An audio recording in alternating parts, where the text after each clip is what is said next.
melhorar o diálogo quando o casamento está em crise? Difícil, hein? Glória e Coração fácil. magoado, orgulho lá no alto, ninguém quer ceder. A melhor maneira de se dar início a isso é primeiro baixar a guarda. Temos que entender que se tanto eu quanto o outro fica com a guarda alta, tudo é motivo de ataque, eu não vou dar espaço para ouvir o que o outro tem a dizer. Então, a melhor maneira de iniciar a recuperação, a restauração desse diálogo é primeiro abaixar a guarda. Entender que ambos têm razão nas suas respectivas opiniões, mas também têm seus erros. Então, é muito importante primeiro colocar isso em pauta, tentando entender onde está o erro, ou o que está impedindo essa comunicação. É o orgulho? É a raiva? É a mágoa? É a resistência? Então, o primeiro passo para começar a sair dessa crise é abaixar a guarda. Acho que a grande sacada para solucionar esse problema assim, de forma definitiva, além, obviamente, disso que a pastora falou, é a questão de entender o porquê que vocês entraram nessa crise.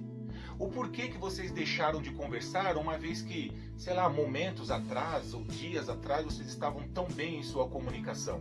Acho que é entender o porquê, exatamente o que causou essa falta de comunicação, essa falta de diálogo.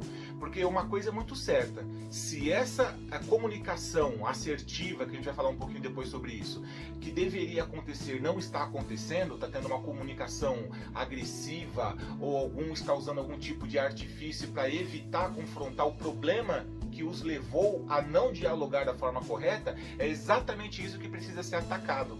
Então não adianta querer se colocar numa posição de defensiva, de que não vou me estressar mais com isso, eu já falei, se vocês não estão conversando a respeito.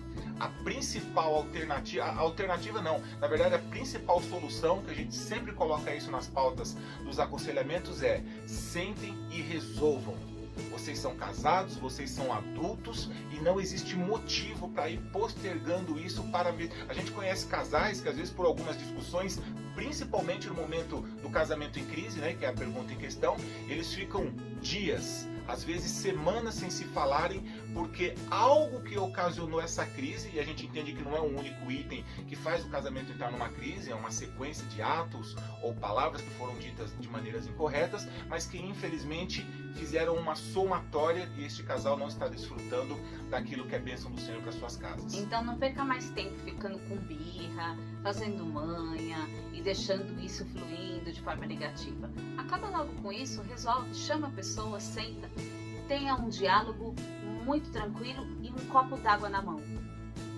Copo d'água na mão? Vai beber água agora então? Vai matar a sede? Só que aí enquanto o outro está falando, você coloca um pouco de água na boca, segura essa água e deixa o outro falar. Quando ele terminar, você engole, aí você faz o outro colocar água na boca e segurar até você terminar de falar. Mas contenha-se. Dizem que essa técnica dá certo. Contenha-se para não cuspir água na cara do outro no momento de fúria. Pra ficar com a água paradinha lá e quietinho ouvindo. Isso, só para não deixar a voz sair. Glória a Deus. Glória a Deus. Próximo. Segunda pergunta.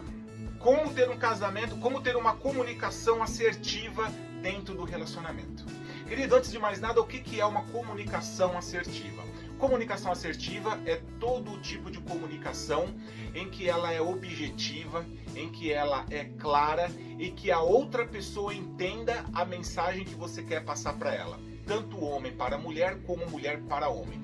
Porque o que a gente escuta muito e o que a gente vê muito é um tipo de comunicação cruzada, é um tipo de comunicação por indiretas, é um tipo de comunicação que não diz as verdades, que precisam ser ditas. Postando recadinho indireto no Facebook. Aí arrebenta qualquer tipo de relacionamento. Instagram. Aí arrebenta porque todo mundo que os conhece já sabe de qual situação que eles estão lidando.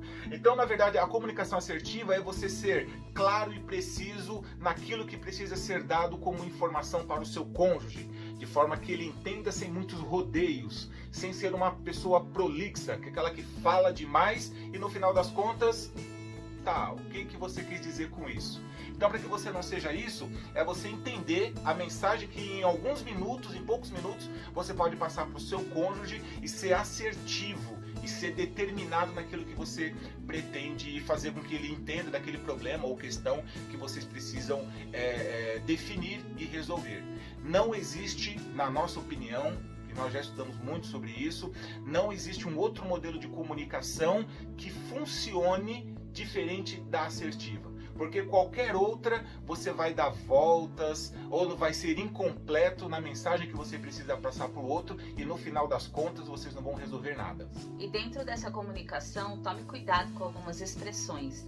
Às vezes as expressões que são feitas pelo nosso rosto, pelo nosso corpo, podem nos denunciar que nós não estamos nem um pouco a fim de conversar, e isso não é muito bom. Muitas das vezes, quando a gente não quer muito conversar a respeito de nada, ou a gente não quer se aprofundar no assunto, a gente ou faz cara de deboche, ou faz caras e bocas, ou faz cara de distraído. Isso não é legal. Na comunicação assertiva, isso não pode acontecer. Você precisa realmente ficar olho no olho, frente a frente, cara a cara, ouvindo, respondendo, sendo calmo. Não existe fórmula mágica. O que existe é prática e vontade de querer salvar a comunicação dentro do seu casamento.